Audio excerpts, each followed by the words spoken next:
Roskilde Campus-projektet er jo et af de projekter, som vi har gennemført her inden for de sidste år. Som der er rigtig mange af de projekter, vi laver, hvor vi ønsker at lave vi ønsker at byde bygherrer den mulighed, at vi laver et færdigt projekt, kan man sige. Og det betyder jo ofte, at vi også laver indretningsdelen af huset og skiltningsdelen og alle de her ting, som vi også har fokus på.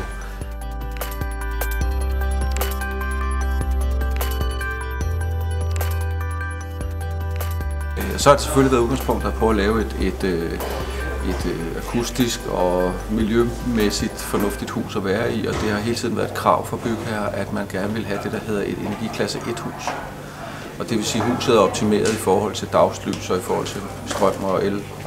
elforbrug og varmeforbrug og jordvarme og jeg ved ikke hvad.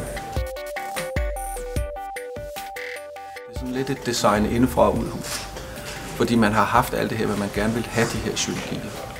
Der er rigtig mange uddannelser i øjeblikket, specielt de der tværfaglige uddannelser, som jo gerne vil have, at den der tværfaglighed, den bliver, den spirer på en eller anden måde, at man har en masse fælles faciliteter, en masse fælles rum, man kan være i, og de studerende er synlige ude i miljøet, man ikke sidder i klasseværelser ude langs på kanten, men at det ligesom er en levende organisme, hvor folk også på tværs af uddannelser kan mødes, og måske kan der opstå en eller anden form for dialog. Og der kan i hvert fald foregå en eller anden form for vidensdeling, og det er jo det, man kender fra, når vi tegner kontordomiciler, så er det alle de her, fællesområder, som i virkeligheden er der, hvor man offrer krudtet i øjeblikket, og har gjort det i mange år. Det gør man selvfølgelig med en årsag, det gør man for at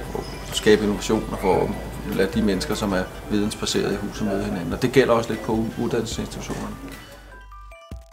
De seneste år er der jo også kommet en stor del af sådan andre designfelter ind i byggeriet, og det gælder også specielt for byggeriet, sådan noget som bæredygtighed og hele den her indretningsmæssige del af bygningerne er også blevet vigtigere og vigtigere.